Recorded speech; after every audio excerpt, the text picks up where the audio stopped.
Un printemps s'annonce, rempli de promesses. Dans les futaies, les sous-bois, les clairières, mais aussi les champs qui entourent cette forêt, tous les animaux vont vivre en l'espace de quelques mois les moments les plus intenses de l'année. Les cerfs, rois incontestés de ce domaine, manquent un peu de majesté pour l'instant. Ils préparent la parure dont ils auront besoin pour le brame. Ces fameux bois que les mâles sont seuls à porter tombent et se renouvellent chaque année. Dans les premières semaines de la repousse, les andouillers sont encore très arrondis et recouverts d'une peau veloutée. Les plus jeunes cerfs perdent leur bois en mars-avril. Les plus âgés les ont perdus en février. Il faudra 4 mois pour les refaire.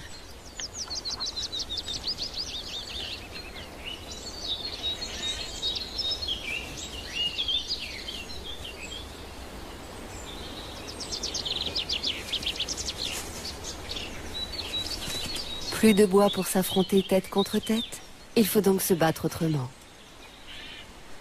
Même si l'on est encore loin de la période du rut, les tensions sont déjà vives dans les Hardes. De ce groupe de mâles fébriles sortiront en juillet les plus belles têtes, les irrésistibles séducteurs. Et le brame commencera.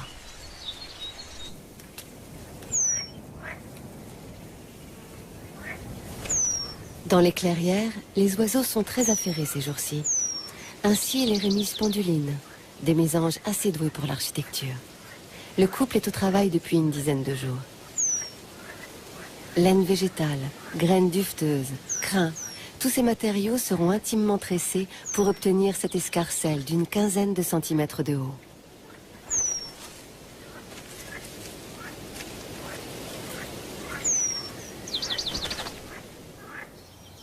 La famille des passereaux comprend décidément de grands bâtisseurs. La mésange à longue queue en est un autre, grande par son talent, mais non par sa taille. C'est un des plus petits oiseaux, elle pèse à peine 10 grammes.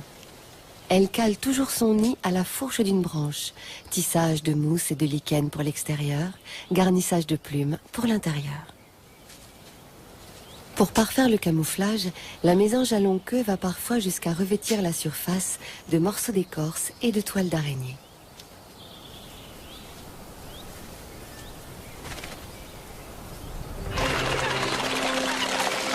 Certaines trouées dans la forêt sont occupées par des étangs qui deviennent au printemps de vraies pistes de danse ou de cirque.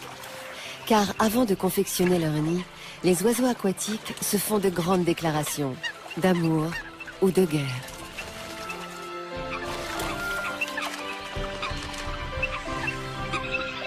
Une fois qu'elles ont formé un couple, les foulques macroules défendent résolument leur territoire et le nid qu'elles y ont bâti. Les foulques vont cueillir leurs plantes préférées au fond de l'eau.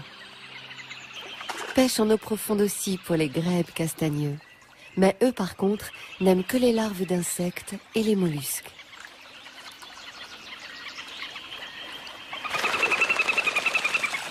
En période nuptiale, les conflits territoriaux rendent les castagneux quelque peu hargneux.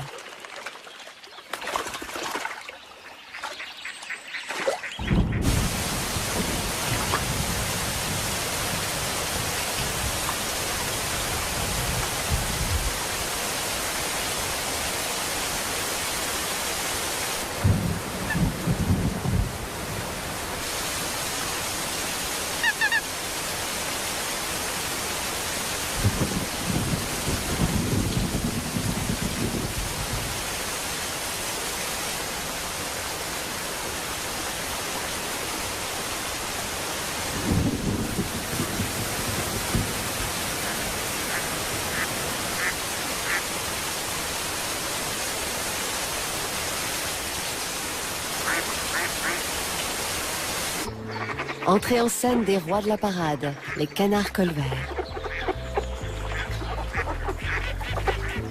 Les femelles portent à longueur d'année leurs robes mouchetées très passe-partout, alors qu'à cette époque, les mâles coiffent leurs cagoules de soie verte pour mieux les séduire.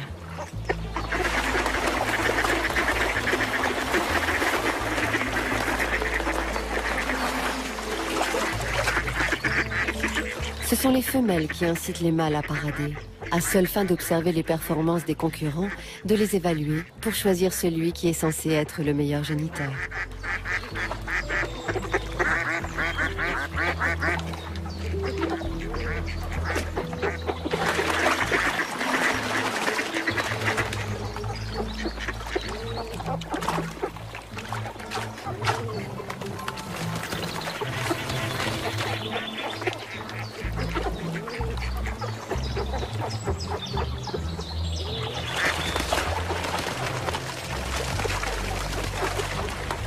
Ces deux mâles ont l'air de croire qu'ils ont été choisis par la même femelle.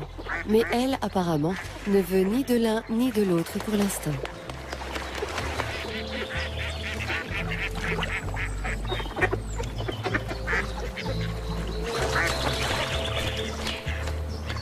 La canne a fait son choix. Et l'heureux élu s'en félicite apparemment. Elle est prête à sombrer.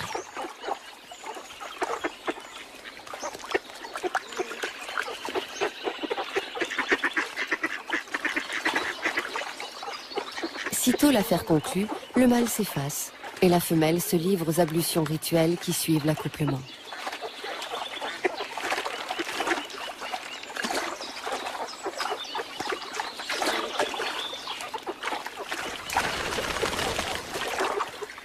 À présent, lui s'en va vers d'autres conquêtes, tandis que celle qui est déjà son ex va confectionner un nid.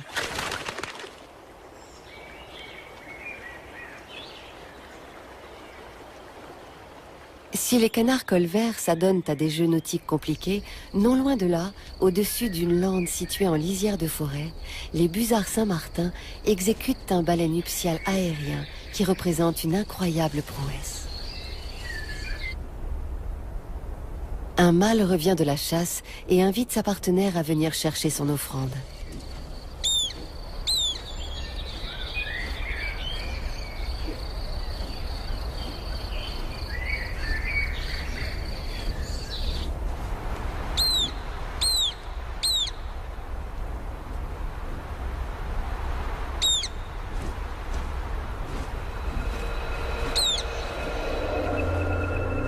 Ce mulot, la femelle va le garder en réserve.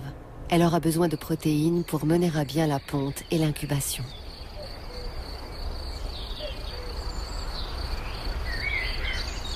Une fois ce présent en sûreté, elle va bien vite retrouver son séducteur de haut vol qui a une nouvelle surprise pour elle.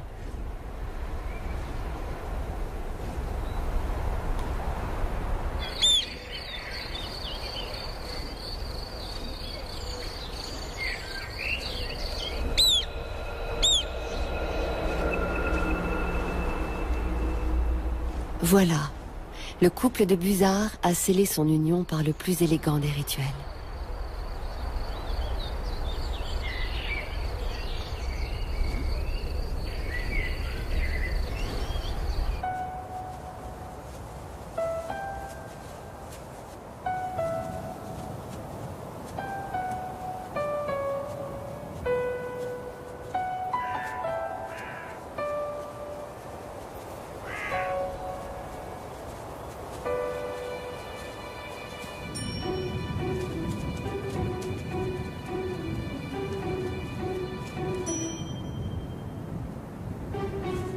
Mars.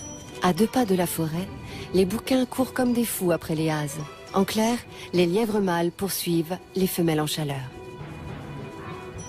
C'est un jeu, une mise à l'épreuve. Et une épreuve collective. Les lièvres sont de grands solitaires, sauf au moment du bouquinage où ils se retrouvent pour galoper et batifoler dans les cultures.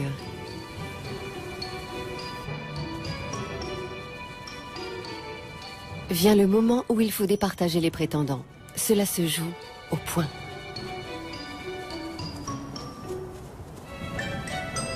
Ces combats peuvent opposer également le bouquin gagnant et la hase conquise, comme ici. C'est l'ultime acte de résistance de la femelle.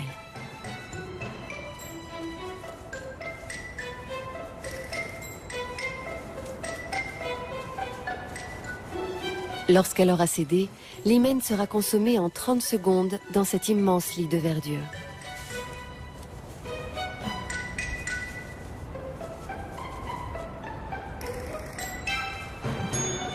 Le jeu reprendra peut-être avec d'autres participants. Juste après s'être accouplée, la As peut recommencer avec un second partenaire et porter des petits de 2 mâles différents.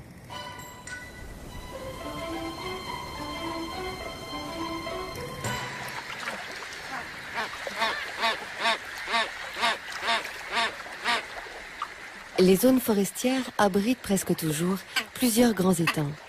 Heureusement pour les grèbes huppées qui ont besoin d'une scène assez vaste pour leur spectaculaire ballet nuptial.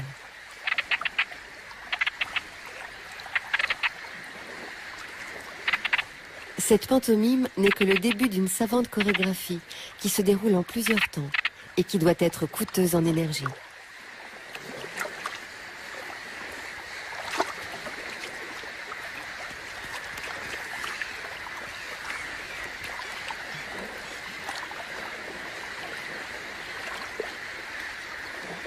La seconde phase du ballet va pouvoir commencer.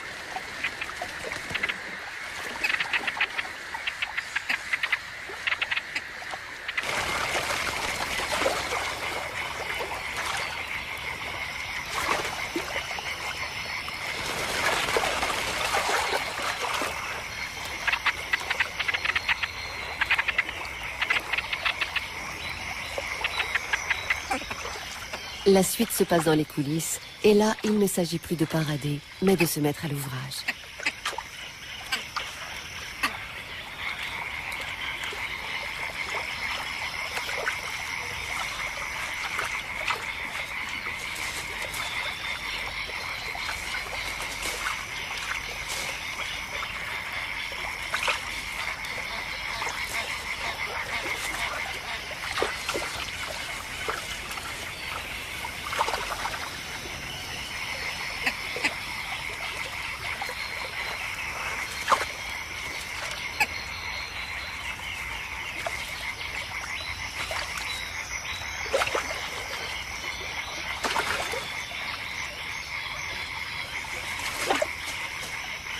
Cet entrelac d'algues et de brindilles qui doit affleurer la surface sera désormais la résidence du couple. Un nid flottant pour les futurs oisillons, conçu à l'instant sous nos yeux.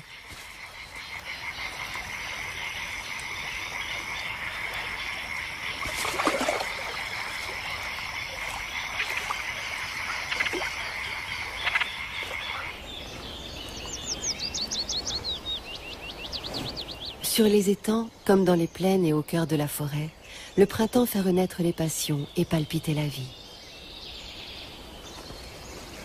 Pour cette biche, l'événement de la saison est imminent. Elle s'est isolée de sa harde pour mettre au monde son faon.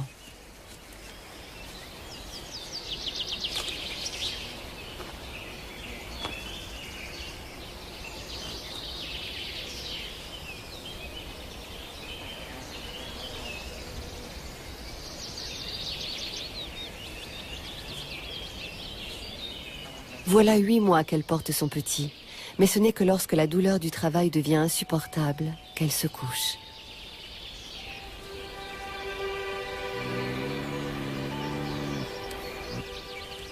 Couchée, debout, la biche ne tient plus en place. La délivrance ne tardera plus. Elle se fera loin de tous les regards.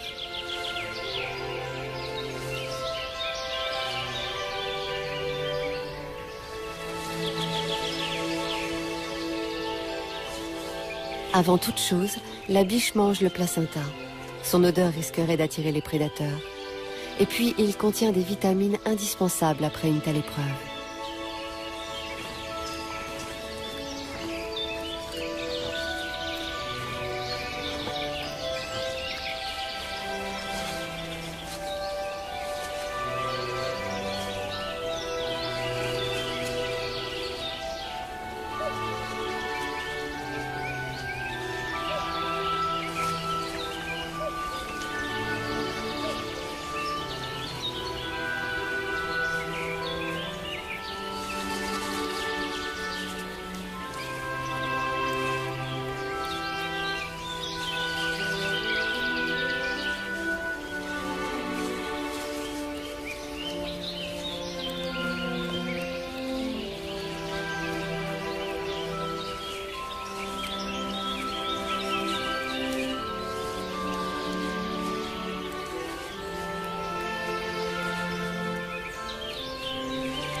Quand sa maman part chercher de la nourriture, le faon doit sagement attendre son retour, bien caché.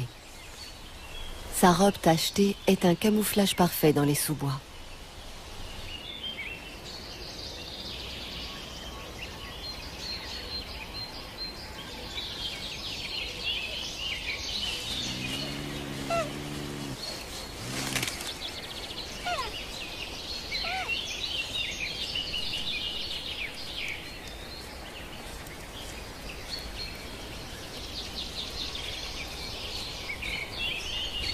Dans une dizaine de jours, ce petit mâle et sa mère seront de nouveau en famille, en trio, c'est-à-dire avec le faon de l'an dernier que la biche a mis à l'écart pour donner naissance à celui-ci.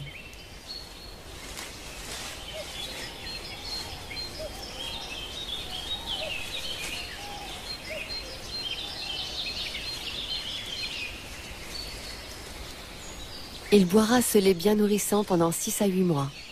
Dans 8 semaines, il aura perdu ses taches de Bambi. À 2 ans, il ne sera plus un faon, mais un daguet, et devra quitter sa famille pour intégrer un petit groupe de jeunes.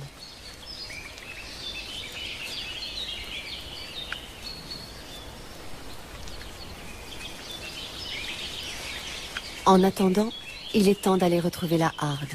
Leur tête-à-tête est terminé.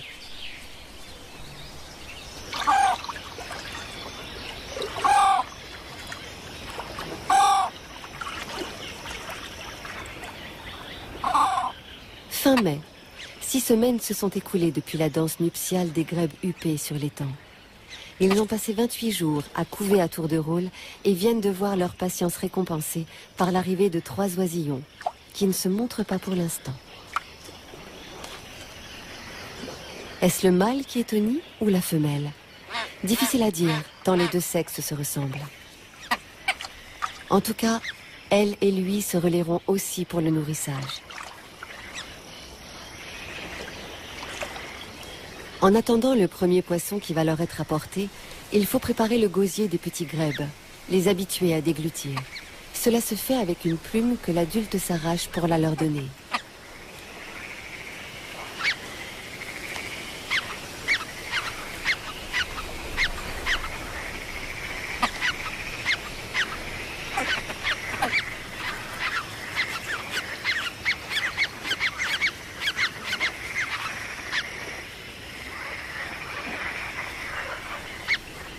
À présent, ils sont prêts pour leur premier repas, qui se fait attendre.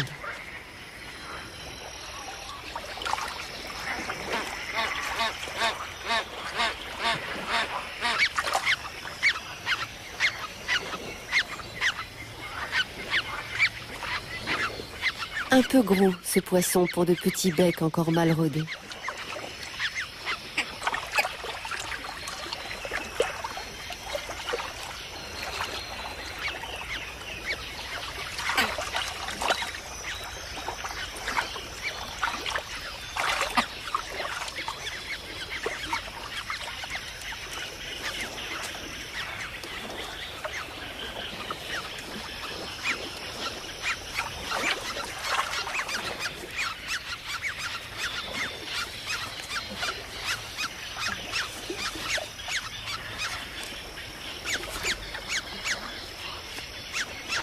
Le quatrième œuf, qui n'a toujours pas éclos, n'est sans doute pas viable. Inutile de le couver plus longtemps. Mieux vaut consacrer toute son énergie aux 3 premiers. L'autre parent vient de les emmener pour une croisière initiatique sur l'étang.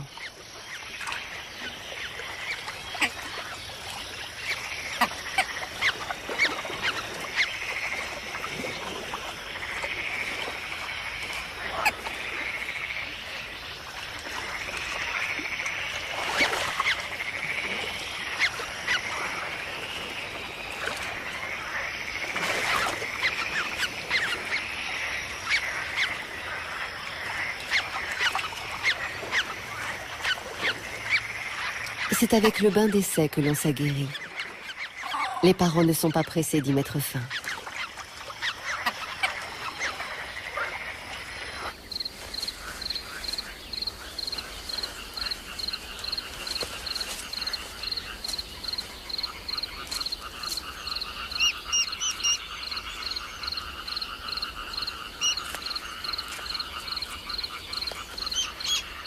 La femelle colvert attendait ce moment depuis 4 semaines. 4 semaines à couver seule, curieusement en plein cœur de la forêt, dans l'endroit le plus secret qu'elle a pu trouver.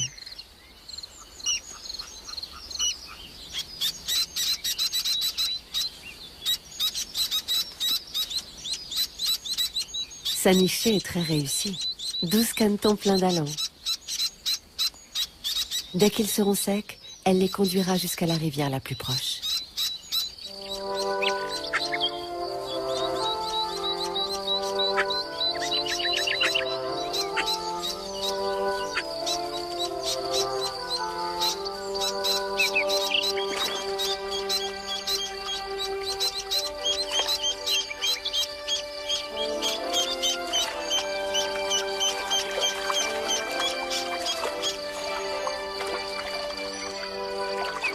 Le but de cette sortie, trouver un endroit où les canetons pourront se nourrir.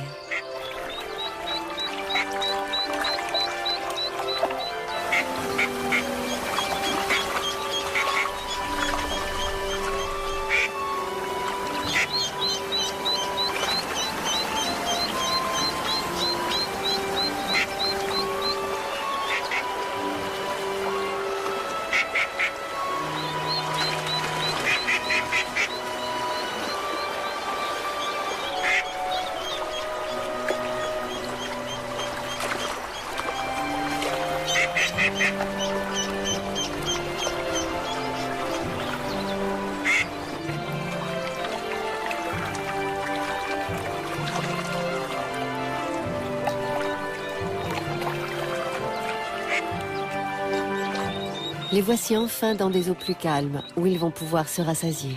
Puces d'eau, insectes, petits crustacés et minuscules végétaux, c'est assez varié pour un premier repas.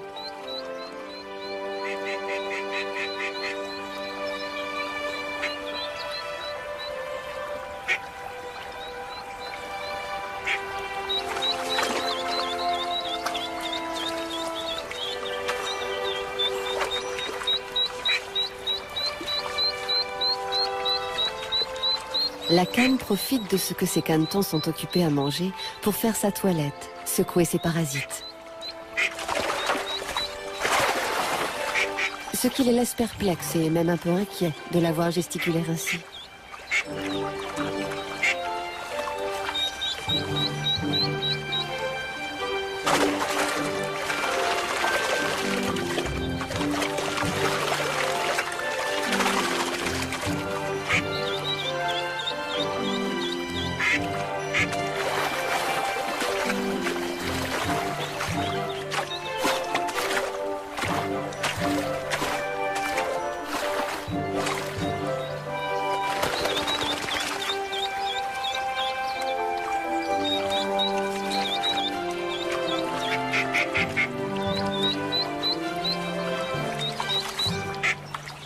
Dans 9 à 10 semaines, les canetons auront un plumage identique à celui de leur mère et seront tout à fait autonomes.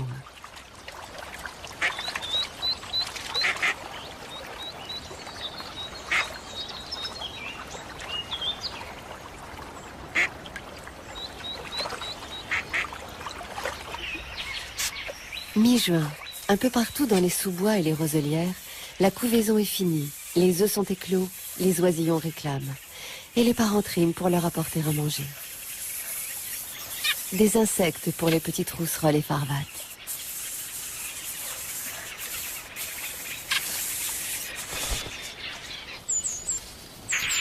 Trois bêtes à nourrir chez la fauvette grisette et non des moins voraces.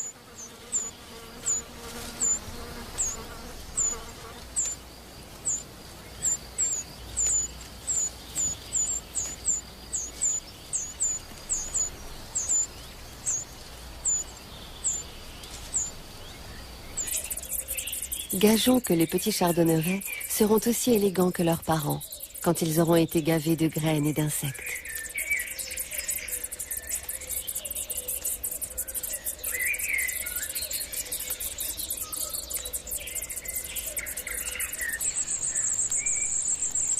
On constate la même gloutonnerie dans le nid des pinsons.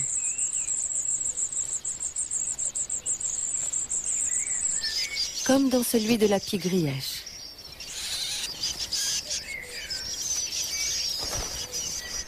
Le plus criard de ces jeunes merles sera-t-il servi le premier?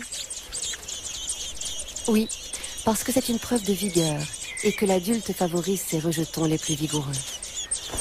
Chez les mésanges, on reste caché jusqu'au dernier moment.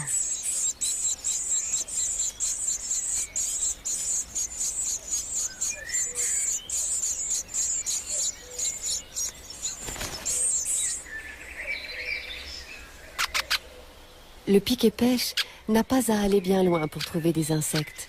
Il lui suffit d'explorer les troncs du bout de sa langue collante.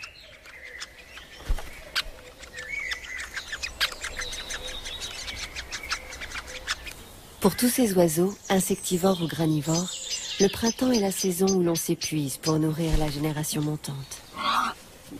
Rien de tel chez les mammifères. Les sangliers, par exemple, apprennent assez tôt à se nourrir par eux-mêmes dans les clairières les plus riches de la forêt. Très facile quand on est doté d'un groin qui détecte aussi efficacement qu'un radar les glands et les racines bonnes à consommer. Il n'a fallu qu'une dizaine de jours à ces marcassins pour cesser de téter à longueur de journée et rejoindre les laits, les femelles et les autres jeunes de la compagnie.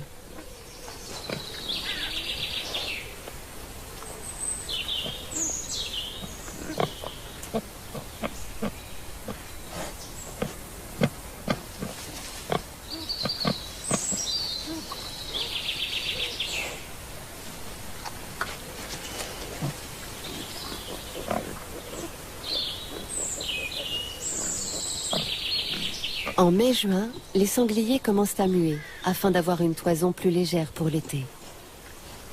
Cette livrée uniformément anthracite, les marcassins l'auront vers l'âge d'1 an, après un stade intermédiaire où on les appelle bêtes rousses. Pour l'instant, à un peu plus d'1 mois, ils gardent leur tenue de camouflage.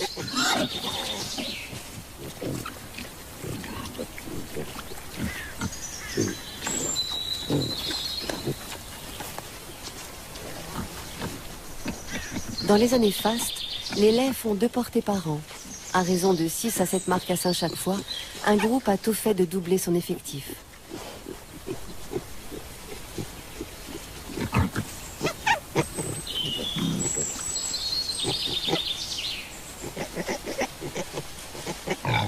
Il y a une règle d'or que les marcassins assimilent relativement vite.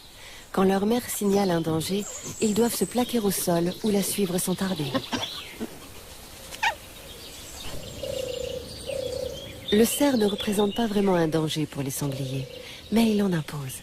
Surtout quand il porte, au milieu de l'été, cette coiffe impressionnante. Nous sommes mi-juillet. Les mâles que nous avions vus dépouillés de leurs ramures sont à présent en velours, c'est-à-dire que leurs bois ont complètement repoussé, mais sont encore gainés de cette peau veloutée sous laquelle une activité intense assure la croissance du bois.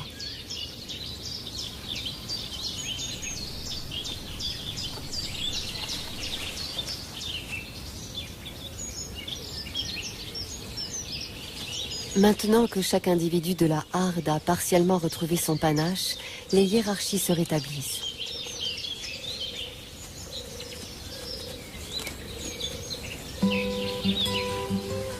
Fin juillet, les cerfs entament la phase ultime du renouvellement des bois. La chute du velours qui mettra au jour cette arme suprême d'intimidation. La membrane se dessèche, elle a fait son office.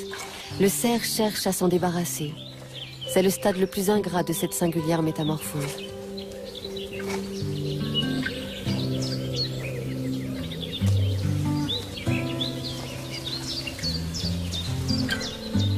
Lui a terminé sa mue et retrouvé sa superbe.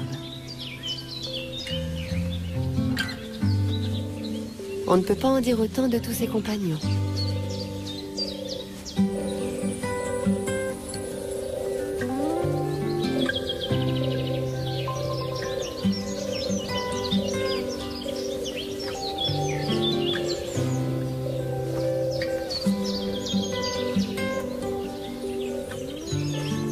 Le panache étant prêt, la mise en condition pour le brame s'opère désormais de l'intérieur.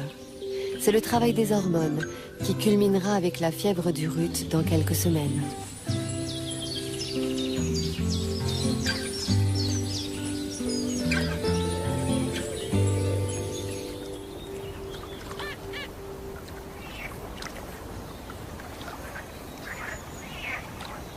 Juillet sur une mare occupant une grande clairière.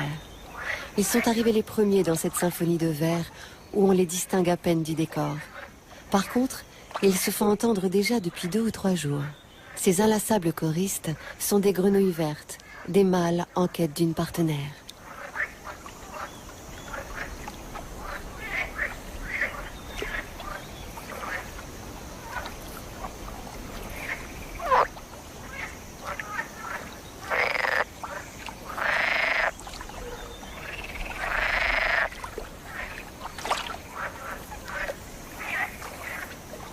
Les femelles commencent à s'approcher.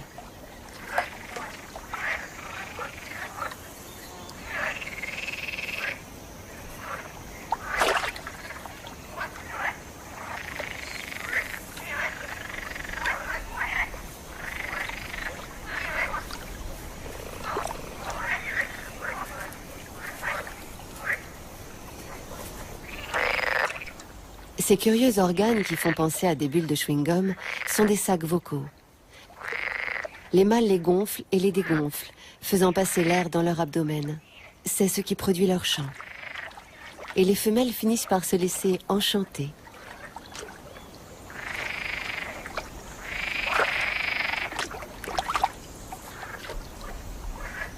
L'étreinte qui met en contact les cellules sexuelles des 2 partenaires n'est qu'un des différents modes de fécondation des amphibiens. Chez d'autres espèces, ovules et spermatozoïdes sont envoyés dans l'eau pour une rencontre laissée au hasard. Dans tous les cas, les femelles pondent de 8 à 900 œufs, le minimum en l'absence de copulation, pour perpétuer l'espèce.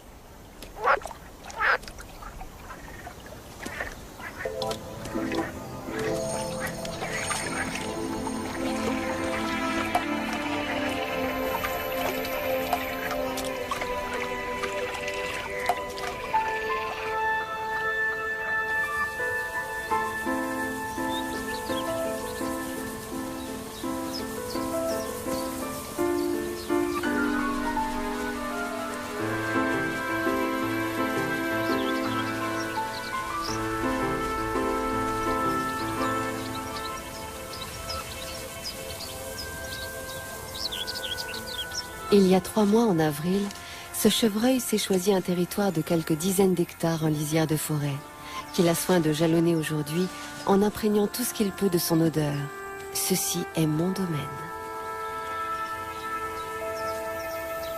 Une chevrette s'y aventure, visiblement intéressée par les marques déposées sur les pieds de maïs.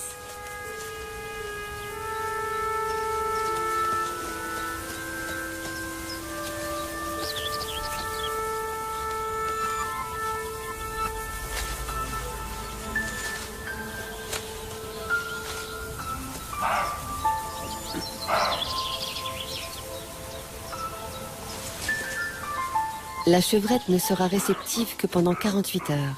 Alors, pas une minute à perdre.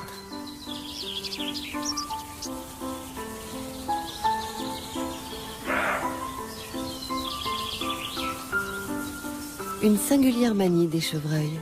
Dans leur rituel amoureux, ils suivent un parcours sinueux en décrivant des cercles qu'on appelle des ronds de sorcières. Le chevreuil est polygame, mais avec discrétion. Il ne poursuit de ses assiduités qu'une chevrette à la fois, pour s'en désintéresser lorsqu'elle n'est plus en chaleur. Il attendra alors qu'une autre femelle traverse son fief pour recommencer sa cour, et toujours avec la même grâce.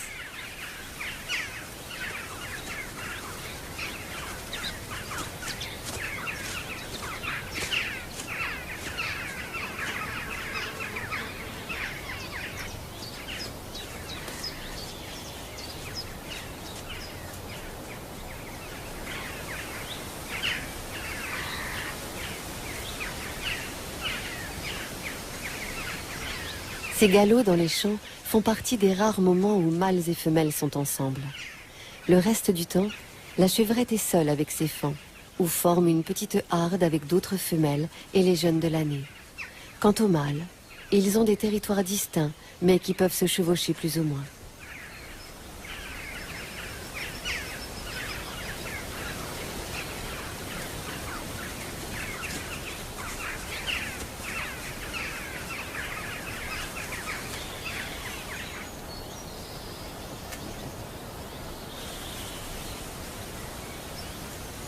Entre ces deux amoureux d'un jour, le rituel nuptial arrive à son zénith.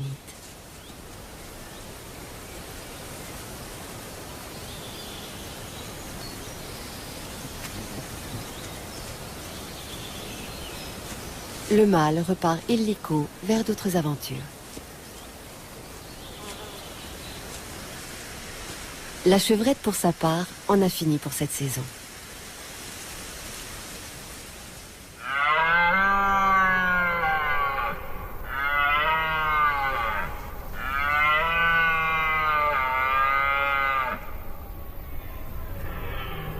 Septembre. Le grand moment est enfin arrivé pour les cerfs.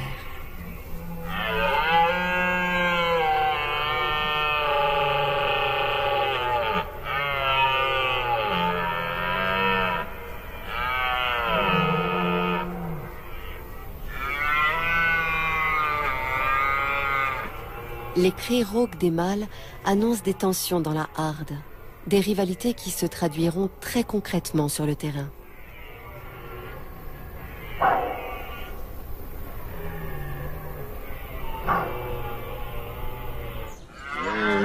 Un grand cerf 14 corps règne sur cette harde et cette place de Bram depuis 2 ans déjà, et il entend garder sa suprématie. Seulement 2 autres mâles convoitent son trône et il va devoir les repousser. Entre 2 brames de défi, il passe en revue son cheptel, au cas où l'une de ses dames serait prête.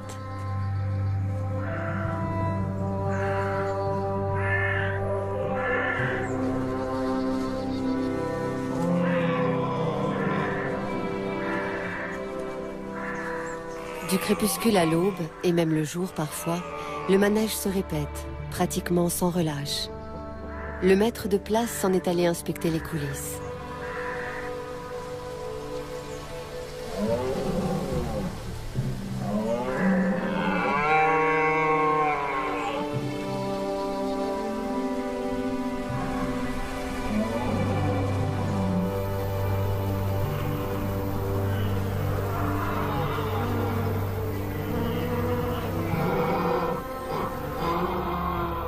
Les biches, qu'elles aient ou non un faon, ne sont réceptives que pendant 2 jours. Tout comme le mâle annonce ses intentions par des dépôts odorants, les femelles se révèlent disponibles en émettant un parfum particulier, sécrété par leurs glandes anales. D'où l'empressement du chef à les examiner.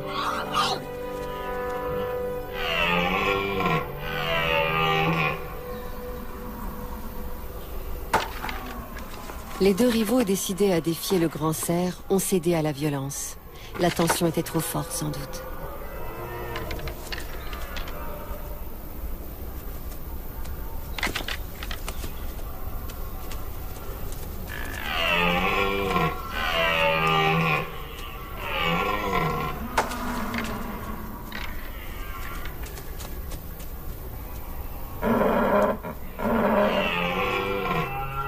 Regardez comme je suis beau et puissant. C'est bien là le message que le grand cerf veut faire passer. Car un tel mâle est censé être un bon géniteur, un père fort qui ne peut qu'engendrer une solide progéniture.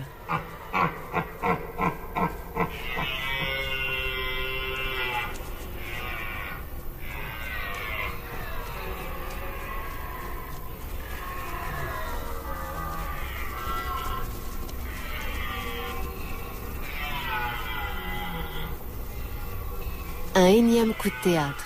2 nouveaux challengers se présentent.